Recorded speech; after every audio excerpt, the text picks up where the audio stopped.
Hey everybody, this is Minion Soldier, and I was kind of hesitant about making this video because I know that right now we're in the final couple of days before the Vanguard comes out, and so, everyone's kind of just going kind of nuts, like I said they would, over the Vanguard. And a lot of people are kind of worried, and a lot of pilots of this aircraft are particularly worried, or spacecraft, I guess would be more apt. And that's the Super Hornet. A lot of people are kind of worried that now that the Vanguard's coming out, that all of a sudden the Super Hornet's going to become irrelevant. But that's simply not the case. And so if you own a Super Hornet, the Vanguard doesn't automatically mean that, oh man, you just got pushed down one tier and you're no longer top dog. The Super Hornet, for what it is an amazingly flexible platform that you can use for a lot of different things. And it can approximate, or hopefully will be able to approximate, a lot of the things that the Vanguard is able to do. Plus, it also adds to the fact that even though it doesn't have the range, or as far as we know, it's not going to have anywhere near the range that the Vanguard does, it's still going to be carrier deployable and Idris deployable. And Idrises are probably going to be one of the most common forms of, you can't really call them a carrier, but the most common form of, replenishing and refueling your fighters while you're out, on a long duration mission out in space where there isn't a station nearby. And so this is still going to be a very relevant and very strong fighter, and a lot more people are going to have this than there are going to be people that have the Vanguard. I mean, the Vanguard is starting off at $250. There's not a lot of people who are going to drop money for a fighter like that when they've already got this. They're just going to stick with this. So just because the Vanguard's coming out doesn't mean your Super Hornet's irrelevant. Your Super Hornet is still an amazingly strong fighter, and honestly, of that original batch of fighters, or the batch of fighters that we get to play with, it's my favorite. I love it to death. I love the resiliency. I love the firepower, and I'm not talking about the toned up firepower with Panthers, but even with just Badger repeaters and a couple of Bulldogs on the nose, I still love that firepower. It's still a great fighter and a solid fighter. And it's probably going to be, in truth, in the PU because of the cost factor, but also the fact that you can deploy it off an Idris. It's going to have more options in terms of usability, and it's going to be more affordable and still be a very strong ship. It's probably going to represent the backbone of most fighter forces going into the PU, and so it's not really. The Vanguard coming out, it hasn't replaced the Super Hornet. It's just added another option in that tree. If you don't want to deploy off of an Idris, then you don't have to. You can actually go further and farther with the Vanguard, but at a certain cost. I mean, what happens if you get too far out? Where you're going to take your Vanguard to get refueled and rearmed, that option might not be there, and that's where a Super Hornet comes in, because you can still fly it off of an Idris, whereas Vanguard, we just don't know. So the Super Hornet is still a worthwhile ship to own, and when I originally got this Super Hornet, my idea behind it is I was going to actually rebuild this fighter to serve a purpose serve the purpose that I wanted to serve in Star Citizen, which was I wanted to take this fighter and I wanted to break it up a little bit and replace it with certain components from the rest of the Hornet family and build my own version of what I wanted. And what I wanted to do was I wanted to take the radar dome off the Hornet tracker, then replace the ball turret with that. I wanted to take the void armor off the Hornet Ghost. I wanted to take the low emission engine off the Hornet Ghost and the low emission power core off the Hornet Ghost and put those onto the Super Hornet.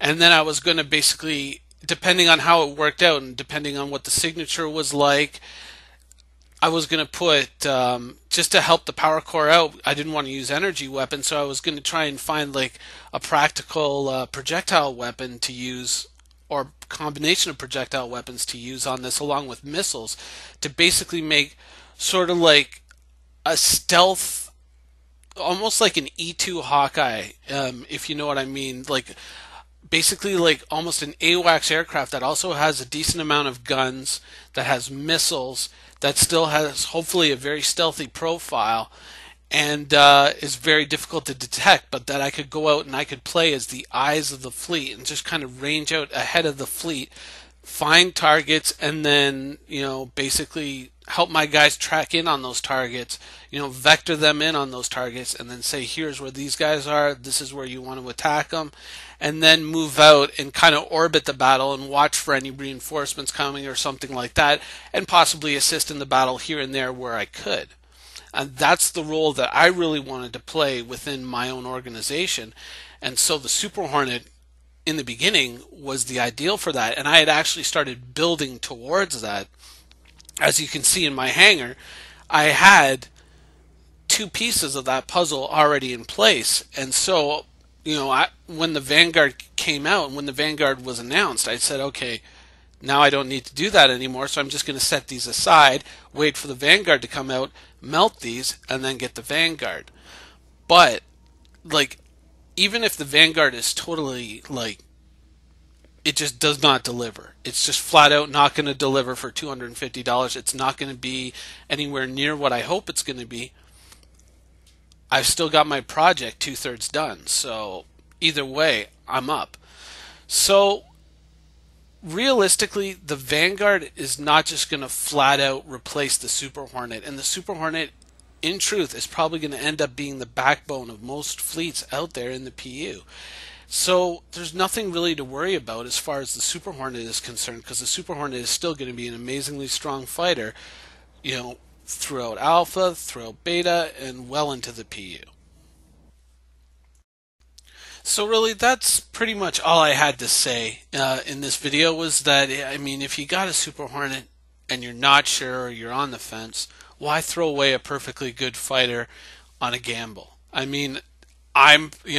guess I'm probably more willing to do that, but if you want to take a look, if you've already got like a lower down fighter with LTI, why not hang on to it? And the next time the Vanguard comes up, obviously I'm going to be playing around with the Vanguard. I'm going to be testing it out. I'm going to be seeing it and showing it off a little bit, and just kind of theory crafting and just kind of exploring in my own head, what I think I can do with it, what some of the possibilities might be. And if you come back to that and you think, no, you know what, I really dig that, then you can still always, later on, next time it comes up, when it's hangar ready, or when it's, ready to be, when it's flyable, then you can get it then when the next sales come up. So yeah, that's pretty much all I had to say with this video. And thanks for all the new subs lately. A lot of you guys who have joined. If you're kind of new here, this is pretty much what I do on my channel. I just kind of idly theory craft and look at things, but I try to do it in a more responsible way. I look at things. I try to be a little realistic with them, and I try to be as fair as I can be. Now, sometimes I have a little trouble containing my enthusiasm, because certain things I really do enjoy, and I really like, sort of like the Xeon Scout. But yeah, this is pretty much what I do on this channel. And obviously, as the game gets more fleshed out, there'll be a lot more gameplay videos. But right now, you can't really put up multiplayer gameplay videos right now, and you can only watch the Vanduul Swarm so many times. So this is pretty much what I do on my channel. If you like it, please continue to subscribe, like the videos, whatnot. If you don't, I'm sorry. This is who I am. This is the kind of videos I make. But anyways, thanks for subscribing. Thanks for watching the video, and hopefully on Friday we'll have some concrete information that I can sit there and kind of grind through, make a video about, talk about, say what I like, what I don't like, what I think the strengths are, what I think the weaknesses are going to be, and then yeah. So hopefully Friday we'll have a whole bunch more to talk about. And I probably already said it like 2 times in this video, but thanks for watching, and see you soon.